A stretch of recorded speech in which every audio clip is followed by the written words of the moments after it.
Oktober 2021. Nah, untuk berita utama hari ini mengenai hasil SKD CPNS. Hari ini Bengkulu Tengah mengumumkan hasil CPNS-nya.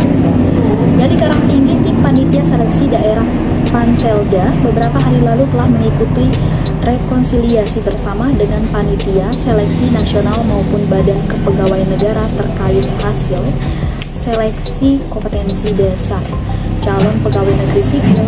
Nah, dijadwalkan hasil SKD akan diumumkan pada rentang waktu 29 Oktober dan 30 Oktober. Sementara untuk melaksanakan seleksi kompetensi bidang pada rentang waktu 15 November hingga 28 November.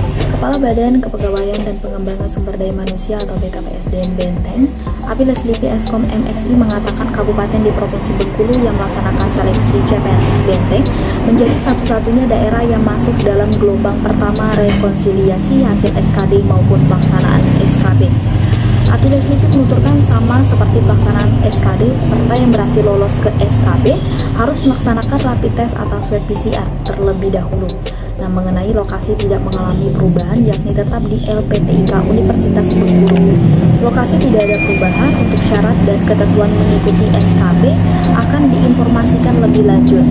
Jelas, dalam masa pandemi COVID-19 ini kita masih mengedepankan protokol kesehatan. Demikian Apiles Lipi. Dari berita tentang mengenai SKD CPNS, kita ke berita pelaku curanmor dibekuk dan satu buron. Dari Pagarjati, jajaran Polsek Pagarjati Kabupaten Bengkulu Tengah bekerja sama dengan Polsek Ratu Agung Kota Bengkulu. Nah, kemarin berhasil membekuk BA 28 tahun yang diduga melakukan pencurian kendaraan bermotor di Desa Kertapati Mudik, Kecamatan Pagarjati pada Sabtu 9 Oktober lalu. Pelaku mencuri sepeda motor jenis Honda Sonic milik Andro 22 tahun warga setempat saat diparkirkan di salah satu pesta setempat. Kapolres Benteng AKBP Ari Baroto SIK MH melalui Kapolsek Pagarjati Ibda Hardianto Daeng STRK membenarkan adanya kejadian tersebut. Pelaku berhasil dibekuk berdasarkan hasil pengembangan kasus curanmor yang terjadi di Kota Bengkulu maupun di Bengkulu Tengah. Sementara itu, data berhasil dihimpun, kejadian terjadi sekitar pukul 10:35 waktu Indonesia Barat. Korban bersama rekannya, Feby, mengendarai sepeda motor menuju ke salah satu pesta di desa. Korban kemudian meninggalkan motornya yang telah terparkir. Kemudian sekitar pukul 1:35 waktu dini hari, korban bersama rekannya kembali ke parkiran untuk mengambil motor. Sayangnya motor tidak lagi berada di tempat. Setelah dilakukan pencarian di sekitar lokasi, tidak ditemukan motor tersebut hingga akhirnya dilaporkan ke Polsek Pagarjati. Hardi mengimbau kepada masyarakat untuk lebih waspada dalam memarkirkan kendaraan sehingga tidak terulang tindak kriminalitas ke depan.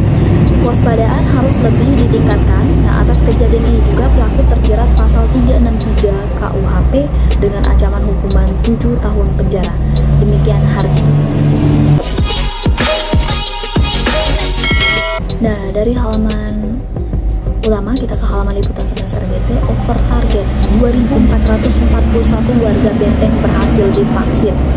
Sebagai bentuk percepatan vaksinasi COVID-19 di Kabupaten Bengkulu Tengah dan dalam rangka Hari Sumpah Pemuda, Dinas Kesehatan Benteng bersama TNI dan Polri kemarin melaksanakan vaksinasi massal.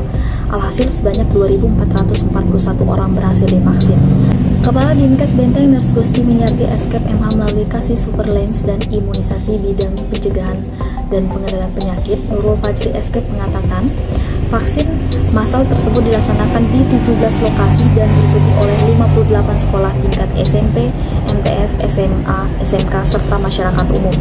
Adapun target yang ditetapkan Dinkes Provinsi Bengkulu yakni 2010, namun Benteng berhasil tembus di angka 2.441 orang atau 121% dari target.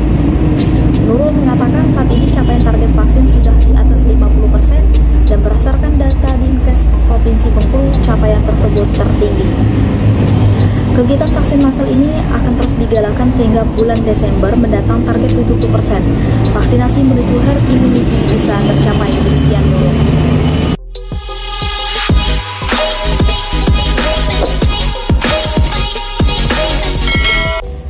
Selanjutnya, pemerintah desa Pagar Agung tampung 21 usulan sebagai wadah penampungan aspirasi masyarakat desa akan usulan pembangunan di tahun 2022. Kemarin, pemerintah desa Pagar Agung Kecamatan Perigi Sakti melaksanakan musyawarah desa. Rencana kerja pembangunan desa. Dalam musyawarah desa tersebut, pemerintah desa setempat menampung sebanyak 21 usulan, baik di bidang pembangunan, kesehatan, pendidikan, pemberdayaan masyarakat, serta bidang pangan yang akan menjadi acuan penggunaan dana desa. Sesuai prosedurnya, usulan-usulan yang sudah disampaikan akan dimusyawarahkan kembali dalam musyawarah APBDes mendatang. Baca korannya, tonton channelnya RBT milik kita bersama.